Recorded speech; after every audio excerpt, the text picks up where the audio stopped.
नमस्कार, मैं Sudam Sahu YouTube channel में मैं आप सबका स्वागत करता हूँ। पिछले वीडियो में हम आध हिंदी साहित्य के इतिहास के अंतर्गत आधुनिक काल के बारे में अध्ययन किए थे। अब हम पाठ की ओर चलते हैं। हरिवंश राय बच्चन कृत आत्मपरिचय और एक गीत। ठीक है,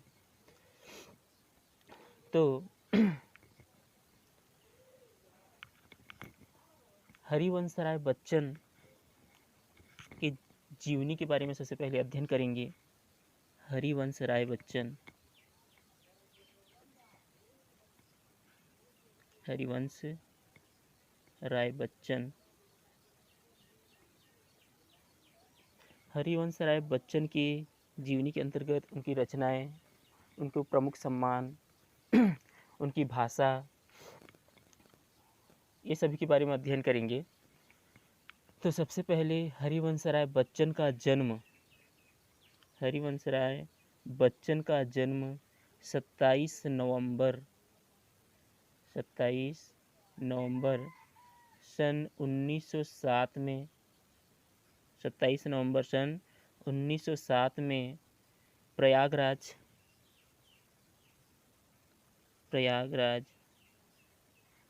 इलाहाबाद में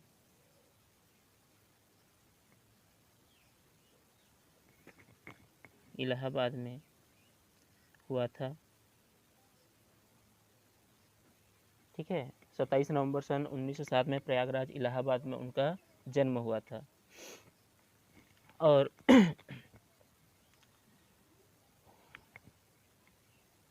उन्होंने, हरिवंश राय बच्चन ने अवधी भाषा का प्रयोग किया था। अपनी रचना में अवधी भाषा का प्रयोग किया था। अवधी भाषा का प्रयोग, ठीक है, अवधी भाषा का प्रयोग उनकी रचनाओं में हुआ था। उन्होंने उच्च शिक्षा उन्होंने इलाहाबाद की सेंट कैथेराइस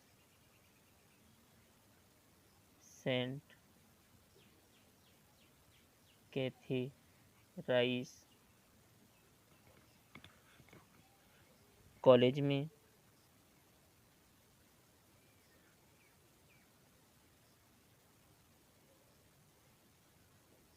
शिक्षा ग्रहण किया।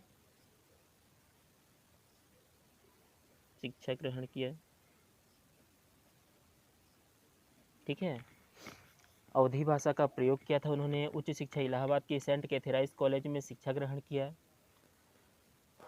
उसके बाद उनकी प्रमुख रचनाएं, ठीक है, उनकी प्रमुख रचनाओं को इस प्रकार ध्यान देंगे। उनकी रचनाएं काव्य संग्रह, आत्मकथा, डायरी और अनुवाद, इस प्रकार 4 भागों में विभाजित है। उनकी रचनाओं को 4 भागों में विभक्त किया गया है। ठीक है, 4 भागों में विभक्त किया गया है। तो इस प्रकार अध्ययन करेंगे हम। सबसे पहले है आत्मकथा, सबसे पहले काव्य संग्रह,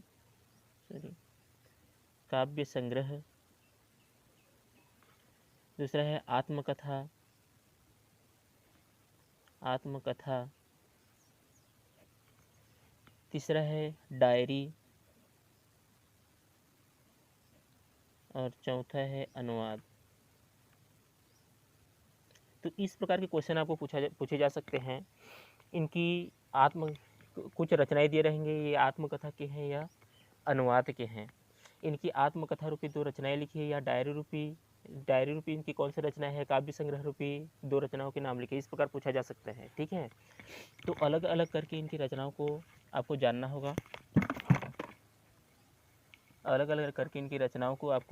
जानना होगा। ठीक है,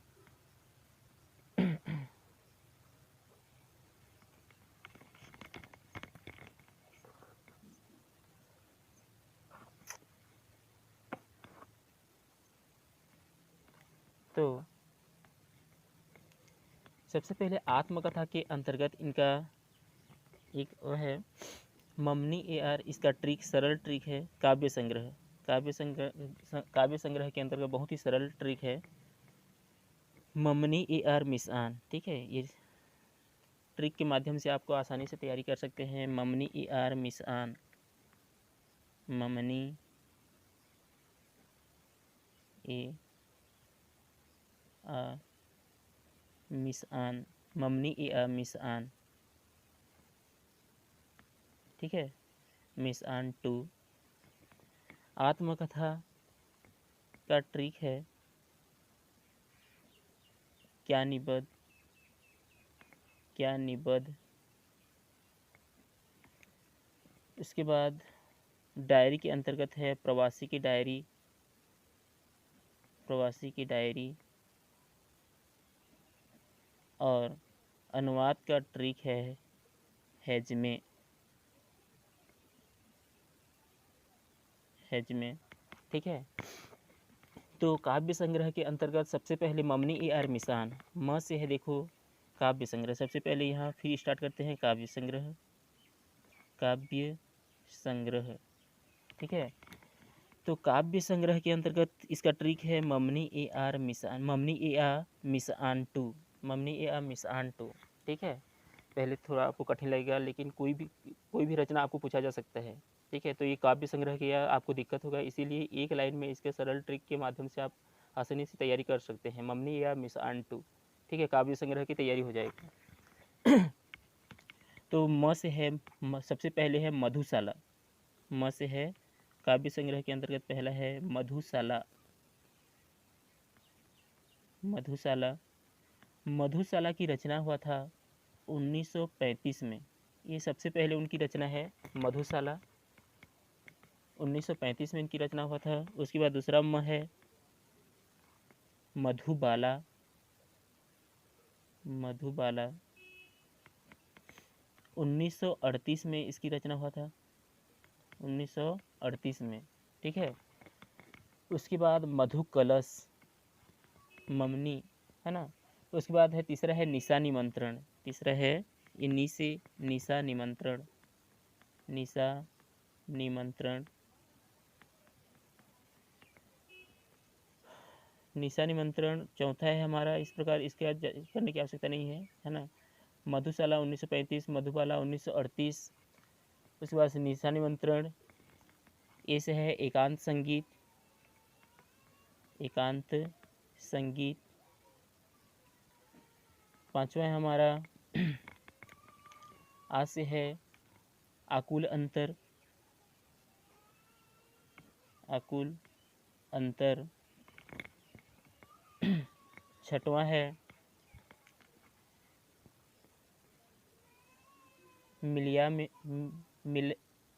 यामिनी, छठवां है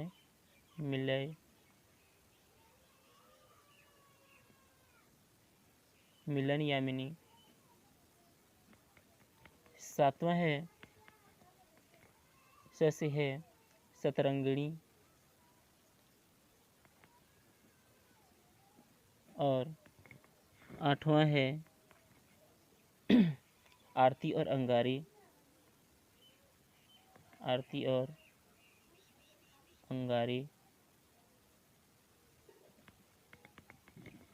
नौवां पॉइंट है नए पुराने झरोखे, नए पुराने झरोखे। और 10वां है टूटी फूटी कड़ियाँ, टूटी फूटी कड़ियाँ। ठीक है, तो एक काव्य संग्रह के अंतर्गत इनकी रचनाएं हैं। इनका है ममनी ए आ मिसान 2। ठीक है, ममनी ए आ मिसान 2, इसके कोई भी रचना आपको पूछा जा सकता है। ठीक है, एकांत संगीत काव्य संग्रह के अंतर्गत आता है या किसके अंतर्गत आता है, क्योंकि इसके 4 प्रकार इसकी रचनाओं को विभाजित किया गया, काव्य संग्रह, आत्मकथा, डायरी और अनुवाद। ठीक है, तो काव्य संग्रह के अंतर्गत इस प्रकार 10 इनकी रचनाएं हैं।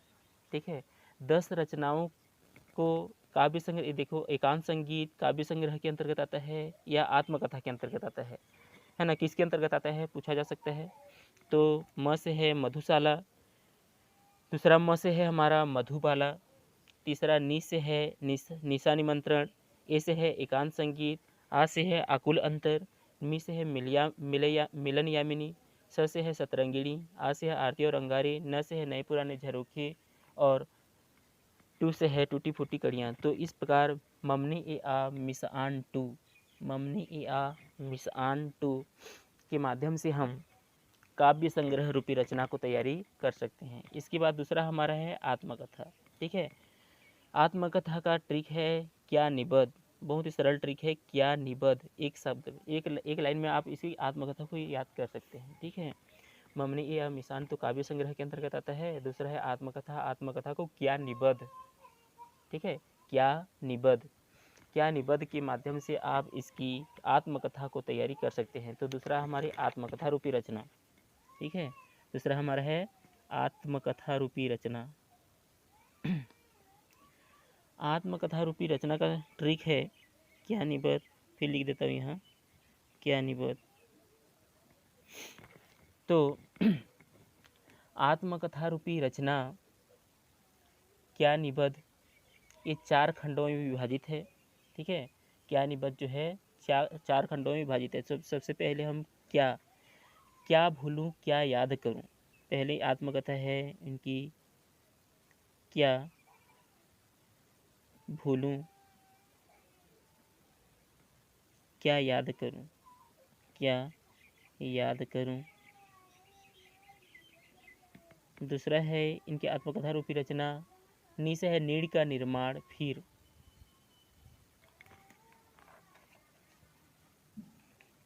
नीड़ का निर्माण, फिर नीड़ का निर्माण, फिर। तीसरा है इनकी आत्मकथा रूपी रचना बसेरे से दूर, बसेरे से दूर। और चौथा इनकी आत्मरूपी रचना है 10 द्वार से सोपान तक, 10 द्वार से सोपान तक, सोपान तक। ठीक है, 10 द्वार से सोपान तक। तो इनकी आत्मकथा रूपी रचना का बहुत ही सरल ट्रिक है क्या निबद्ध। ठीक है, आत्मकथा रूपी रचना का सरल ट्रिक है क्या निबद्ध। क्या से है क्या भूलूं क्या याद करूं, नी से है नीड़ का निर्माण, फिर। तीसरा है बसेरे से दूर, और चौथा है 10 द्वार से सोपान तक। ठीक है, 10 द्वार से सोपान तक। ठीक है, उसके बाद इनकी डायरी और अनुवाद रूपी रचना हम अगले वीडियो में अध्ययन करेंगे।